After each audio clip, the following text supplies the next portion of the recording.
The Brewers going to run it back with their current cast of guys from last year, 93 wins. Well, according to one writer out there, that's what the Brewers are going to do. We'll get to that. Hunter Baumgardt, who's on 97.3 The Game and the Brewers post-game show. We'll get to him coming up next here on Locked On Brewers.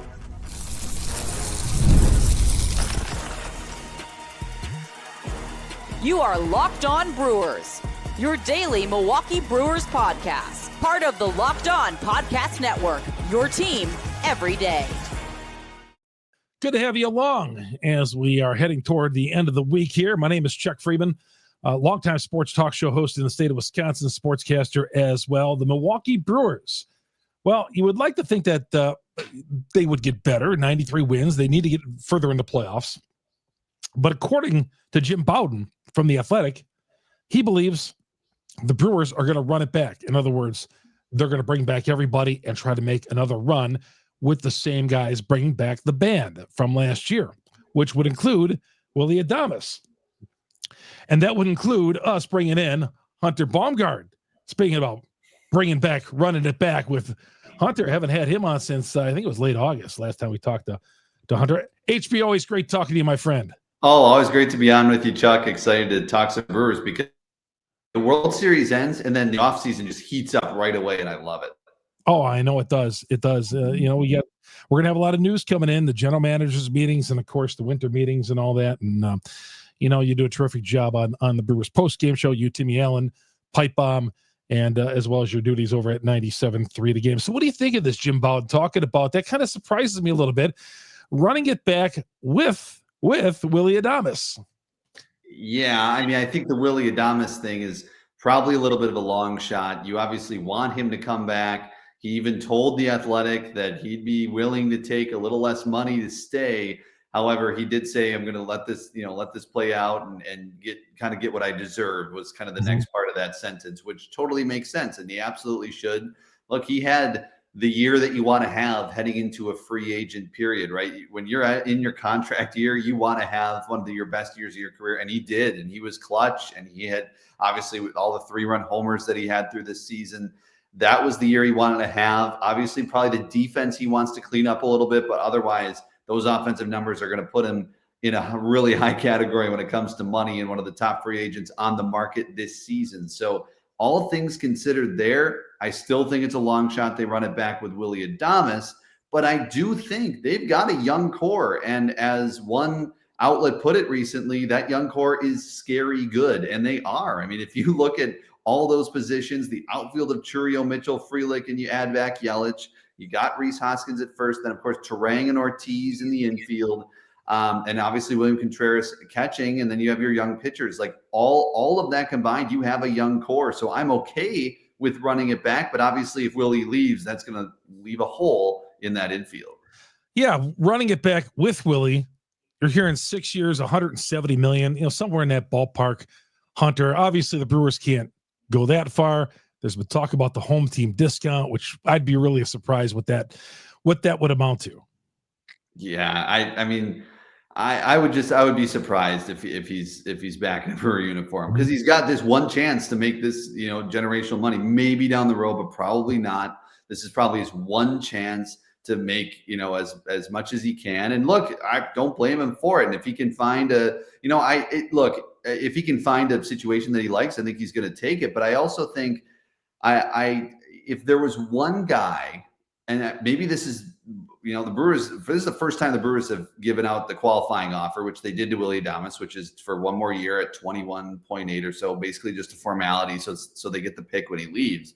But if there is going to be a guy that takes less money to stay in Milwaukee, Willie might be that guy. Of all the free agents the Brewers have had that have left, I feel like he would be one of maybe a very few that would, because how much he's talked about loving this organization.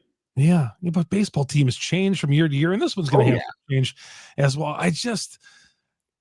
No disrespect to the Brewers, but when you have a chance to play for the Dodgers or even the Mets, I'm just saying you have a better shot, obviously, at going to the distance. We know this, than you do in Milwaukee. Yeah, or maybe the Splash. And I would not be surprised if this happens if he goes to Chicago and rejoins Council. He really, from what all everything, it seemed like he really enjoyed playing for Craig Counsell, and so I would not be surprised if he goes there. The Cubs obviously have the money to do it. Will they spend? That's always the question. Usually they don't.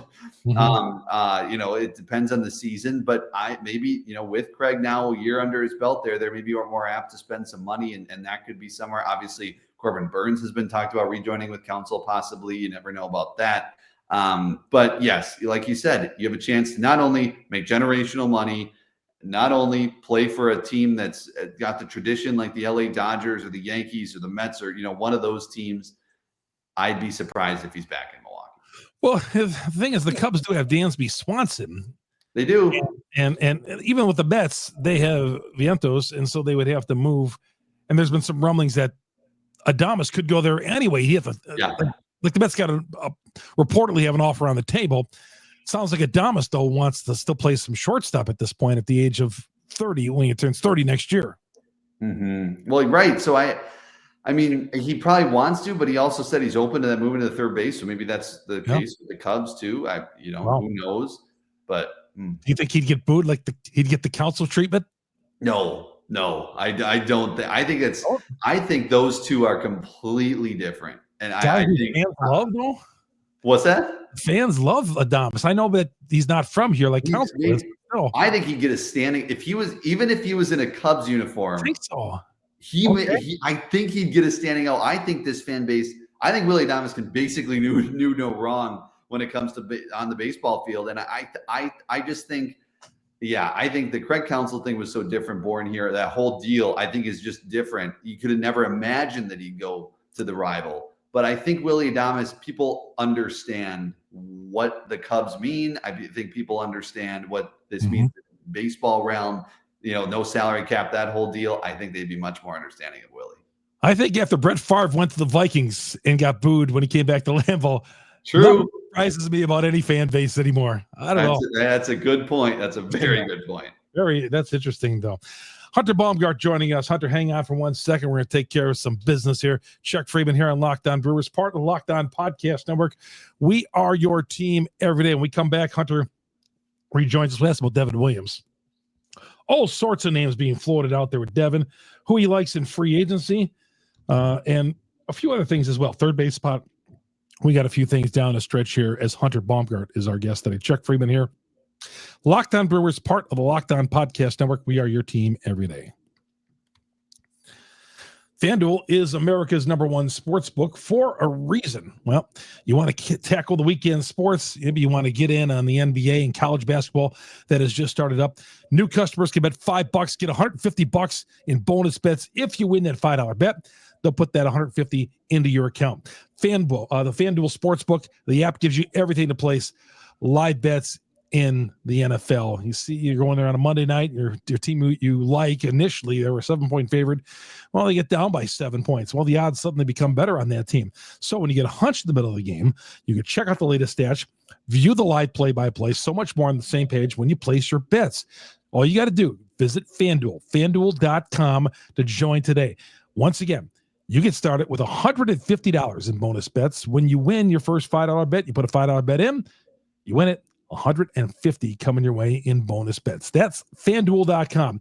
Never waste a hunch and make every moment more with FanDuel, the official sports betting part, the official sportsbook betting partner of the NBA and the NFL. Chuck Freeman here on Locked On Brewers, part of the Locked On Podcast Network. Hunter Baumgardt is our guest here. Hunter, let's see the names out there. I think some Brewer fans would not mind if Ha-Seong Kim came here. He declined his option with the Padres. That's one name for third base. What are you seeing out there? Yeah, I mean, he is, I think, maybe the name, and especially the Brewers have been connected to him, according to MLB.com today, their article saying that he's been connected to the Brewers. Also, the Giants seem to be making a big push for him. Buster Posey, talking about how, Tyler Fitzgerald, their shortstop is really good, but maybe you still want to upgrade there. There's going to be a hole there if Adames doesn't come back. But then you look at, say they move Joey to short, although, you talk about Jim Bowden's article that said maybe Terang could move to short. I think I'd be more apt for Joey to move to short. That's, his natural position. And Bryce Terang just won a Gold Glove at second base. I think you'd love to have Terang stay, get Joey to short, and then maybe you have Kim come in and play third base. If you look at the free agent list for third baseman, Bregman's at the top. That's the guy. But if you're going to sign Bregman, why didn't you just sign Willy Adames? Because the money is going to be very similar when it comes to those two. But then you look at J.D. Davis, 32 years old, Yohan Moncada, 30, Gio Urshela. And then the other three third basemen listed on, MLB.com's website is Brian Anderson, former Brewer, Jace Peterson, former Brewer, Luis Urias, former Brewer. So like when you look at this list, it doesn't jump out at you. So then, okay, you want to go to short and move a guy over. Kim's your guy. There's also Jose Iglesias, maybe a Paul DeYoung. Ahmed Rosario maybe could be a guy. Nick Ahmed, one of those middle type guys. But if you're going to do that, you're probably going to sign him to a short-term deal. I don't see a long-term deal with any of these guys. So at that point, do you just go, let's see what Tyler Black has at third base, right? Do you go, kind of a platoon over there, whatever you want to do. But then again, the Brewers are in a, last year I think was more of a transitional year, right? You had Pat Murphy coming in. You didn't know what you had necessarily there. You lost Corbin Burns. What were the Brewers going to be? It felt more of a transition era. Now, like you said earlier, 93 wins last year. You have the team to be competitive. Your young core is here. Mizorowski, Henderson, these guys are going to be up this season at some point. So now you're in this time where, we're focused on the big league club. Matt Arnold actually said that in that MLB.com article today, saying that, our focus is on the big league club, thus saying we want to probably hold on to Devin Williams, although they're open to all trades as usual. And I'm sure we'll get to that. But I just think, look, if you're going to, maybe they do a 1 to 2 year deal because they see this window that they're in. I just think you got to replace that offense with Willy Adames and just putting a guy over at third base, a warm body theory, and that's not going to get it done. If you're going to lose Adames, which we both think that's going to happen, you got to get a third baseman over there who I think is going to get you some offense going. Yeah, I agree. I think that's the best.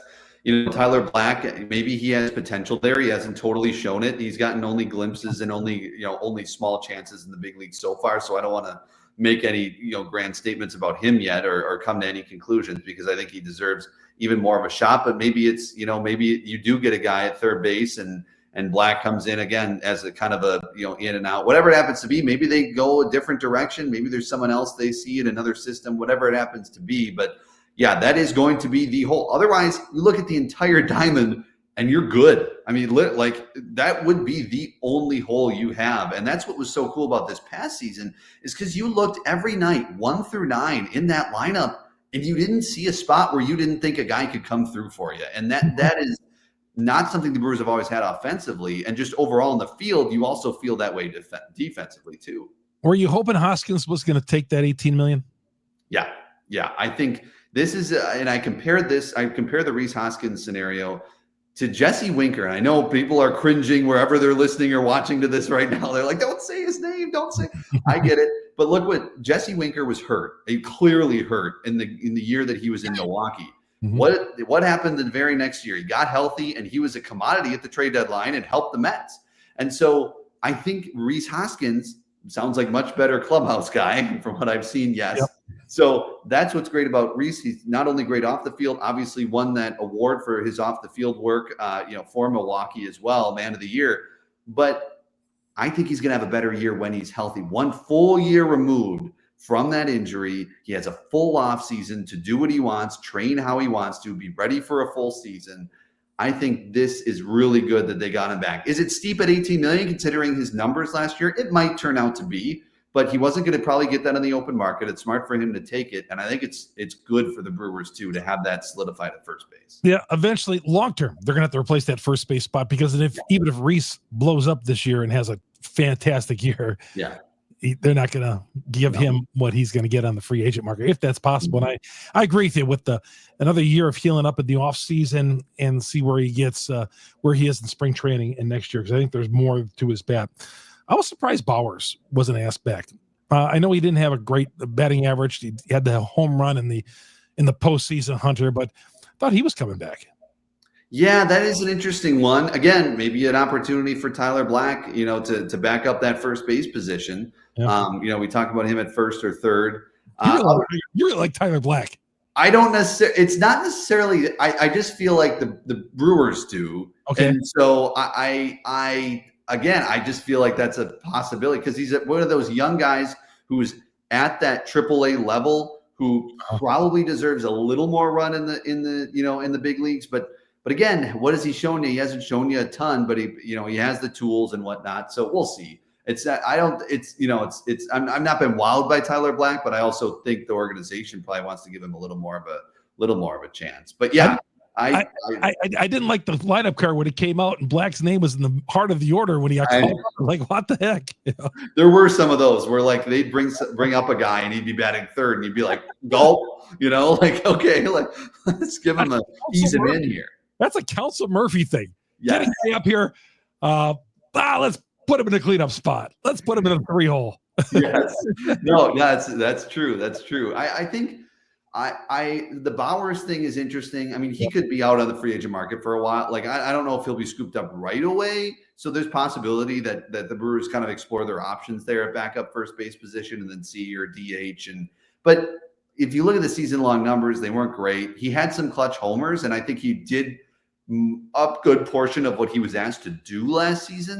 And he's also a good defensive first baseman. So that's something too, where they like, good defensive first baseman, but you have a hole now at backup first base and backup catcher too, because Sanchez is gone. I was surprised too about Bryce Wilson. I thought he gave him some good innings this year, asked what was done of him both of these years that he's played the Brewers and they just like, we don't need it. We're good. We don't need you. It's at the Colin Ray thing. I mean, but I think what they're doing, and I don't mind it, is they're looking at a guy and saying, I think we got the best out of him. And I think maybe the next year will not be as good as the year before. I mean, Colin Ray was getting hit pretty hard in the last part of that season, the last month or two. And so their projections must say that probably that's going to happen consistently more. And maybe the same with Bryce Wilson. He obviously ended the year injured, but both of those guys, a lot of innings, helped the Brewers. They may not have been your number one guy in the rotation or your number one guy in the bullpen, but boy, did they eat a lot of key innings for this team and keep them in games. And so it's tough to see them go, but I think that's one of those situations where they probably think, I think we kind of got what we got. Get up while the going's good. One of those things. I'm with you on that. I at first, when I first saw it, I was like, man, I'm surprised. Did the podcast that day, and I'm like, geez, I'm just surprised these two. But the more I think about it, you're right. I think with Colin Ray, the analytics people must have told them something. Maybe with Bryce Wilson too, that get out while the going's good. Yeah, exactly. And there are those guys out there, and for $5.5 million for Colin Ray, that might have been a little steep, depending on how you expect him to pitch, this coming year. So I am interested to see where those guys sign and what kind of deals they get. I would think Colin Ray is going to get a little less than that on the open market, but I do think there are other guys who can do exactly that. And you bring almost anybody into this rotation, and I have confidence with Chris Hook at the helm. Hunter, hang on one second. One more segment with you. We'll ask you about if the Brewers need to go out and get themselves a number one starter. Is there a number one starter somewhere? Obviously, the Brewers aren't going to pay for it. Chuck Friedman here on Locked On Brewers, part of the Locked On Podcast Network. Game Time is a place to go if you want tickets. Let's say you're going to go to the Bucks game. You want to go down to the Bucks game, go see the team play here in the next couple of days. Well, you want to go down to Game Time. Game Time is the place to go to get all your tickets. You know what I like about Game Time is you can kind of pick out the seat you want. You click on the seat you want, and there it is. You click on the seat, and man, this is where I'm going to sit. I'll pay that price right there. They have zone deals where you just pick a zone, and that zone deal tells you, hey, this is where you're going to sit, and this is the price you're going to pay. All good. All you got to do is toggle in all in pricing as well, and there it is. But you got to download the Game Time app. Download the Game Time app. They're going to tell you everything you need, and use that promo code LOCKEDONMLB. You're going to get $20 off your first purchase. Yep. So you buy $70 worth of Bucks tickets, you get $20 off your first purchase when you use that promo code LOCKEDONMLB. Terms apply. Download Game Time today. What time is it? It is game time. Good to have you along. Chuck Freeman here on Locked On Brewers, part of the Locked On Podcast Network. We are your team every day. Good to have you along. And Ibotta is another great sponsor here of Locked On Brewers. Ibotta. Love the holidays, but you hate grocery shopping. Ibotta is making your Thanksgiving dinner even more because you get cash back on everything you need to make your perfect holiday meal. You get a turkey, your favorite sides for free. Big holiday means big family get-togethers. And this month, Ibotta is giving new users 100% cash back on your Thanksgiving feast. 100% cash back. Who does that but Ibotta? But you got to download the Ibotta app. Use that promo code LOCKEDONMLB. You get 100% cash back on your Thanksgiving feast starting on November 1st, which is here right now because it's already November 7th. Go to the App Store, Google Play Store, download the free Ibotta app, IBOTTA, and use that promo code LOCKEDONMLB, and you're going to get the deal with 100% cash back on your Thanksgiving feast right now here in November. Big holidays, big eats on Thanksgiving. Ibotta gives you cash back on hundreds of grocery items from produce to personal care to pantry goods, so you can get everything you need for the holidays with Ibotta. Download it wherever you do your downloads. Chuck Freeman here on Locked On Brewers. And our guest is Hunter Baumgardt. Down the stretch, we come with Hunter for a couple more minutes here. Where do you see the Brewers going from here? At the general manager meeting, there's rumors and all that. That's just a little quiet down there. Last year, nothing really came out of those either. No, and look, the MLB offseason is, as much as I said, it really does get going right away. And it does because these teams have to decide on options and everything after the last game of the World Series and all of that's starting to come up. And then, Willy Adames and everybody who has extended a qualifying offer has until about mid-November to decide on those. But otherwise, the free agent market specifically takes a while. We've seen that year after year. Corbin Burnes was traded late January, early February. So this is going to be, I would think, another slow-moving offseason. We'll see. It sounds like Juan Soto is already meeting, with it sounds like Scott Boras is already meeting with the Mets coming up. So maybe the Juan Soto. I feel like those dominoes that usually fall are usually the bigger price, but then Scott Boras likes to, go really, really long into the offseason with his players. So I have a feeling Juan Soto, even though they're meeting already, might take his time. And so I think when it comes to the Brewers, it's going to be a wait and see. The Devin Williams thing is interesting because earlier today in the MLB.com article, Matt Arnold said, quote, "I would say right now we're focused on Devin Williams being a Brewer because he's really good and really talented. We consider him to be the best closer in baseball. He certainly makes our big league team better, and that's where we're focused right now." He also, of course, said they won't, they'll always listen, which they have to in this size market. They always have to listen to trade offers, and they will. But the key quote to me in that is, he certainly makes our big league team better, and that's where we're focused right now. This team is about winning right now. I look at that first statement right there about him talking about just a big important part. Well, he's kind of, setting him up, I think. We don't really want to trade him, but an offer came along. He's there. Oh, yeah.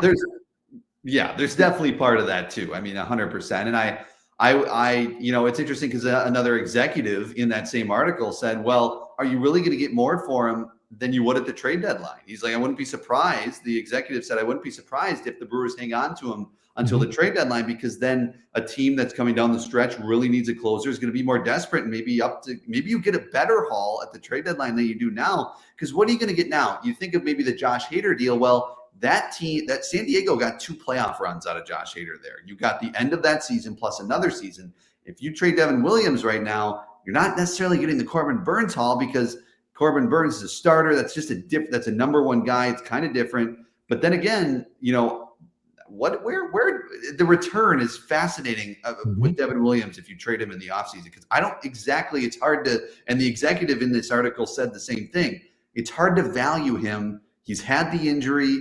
He looks like he's back. Playoff moments haven't been great. That's obviously the last one. So where does that all fall as far as what you could get back from him? And is it worth it even then at that point? Or do you just go for it this year and do what you did with Willy Adames and let him stay through? Hunter, final question before I let you go. Are you comfortable with Freddie being the number one guy in this rotation? Yes. I think it'd be, obviously you'd love to put a guy, up there, maybe a little better than Freddie, but I think he can be. I also think Brandon Woodruff coming back could be as well. I mean, I think if who knows? Brandon Woodruff is kind of a big unknown. When you don't pitch in a Major League Baseball game for that long, there is going to be probably some rust. There's going to be some easing back into it. And who knows, maybe we see a little down year like we did with Rhys after he took a year off, but on the pitching side. But I think Woody could be that guy. And if Woody's the Woody of old, you have a really good 1-2 punch there of him and Freddie, and then it's Tobias Myers, and then you kind of fill in after that. Aaron Savale is going to play a role. What role does Mizorowski and DL Hall and Aaron Ashby all play? Are they in bullpen? Are they starters? You have a really good core group there of about 7 pitchers. I don't know where they all fall. I am okay with going into year 2 of Freddie being your number 1, because I do think he can be that guy. And he pitched pretty well in those innings in the postseason. I maybe should have, pitched a little more there, but then obviously came back out of that bullpen, and people forget that inning because of what happened in the 9th, but he pitched a great inning in the 8th inning out of the bullpen on short rest. So I do think, and he has the mentality now, he's done it for a year. I'm okay with him being that number 1 guy. Find him on Twitter, Hunter Bonaire, Hunter Baumgardt. I love his Twitter handle, Hunter Bonaire. I mean, it's just, Hunter B on air, but people, I go Hunter Bonaire. There you go. Yeah, fly today on Hunter Bonaire. I like it. It's great. Hunter, of course, you find his terrific work. He's the Brewers reporter for 97.3 The Game, producer there. You hear him obviously reporting from AmFam Field on the post-game show, along with Tim Allen and Pipe Bomb over there. So just doing a great job as always. Hunter's been a friend, colleague, and if we didn't respect him, obviously didn't think highly of him, he would not be on this podcast. So Hunter, great. Appreciate you carving out some time here on a November night, and we'll talk to you soon. No, anytime. And I think just as highly of you, probably even higher. So I always appreciate being on this podcast. Always love to talk Brewers. All right. Hunter Baumgardt. Oh, it's great getting him on, getting his viewpoint on a few things. That's going to do it for me, Chuck Freeman. Thanks for making Locked On Brewers your first listen to every day. For your second listen to Locked On Brewers, Locked On MLB with our guy Sully. He's got all the information on what's going on at the baseball winter meetings next month, the Hot Stove League and the GM meetings, all that with Locked On MLB. Locked On Brewers, part of the Locked On Podcast Network. We are your team every day.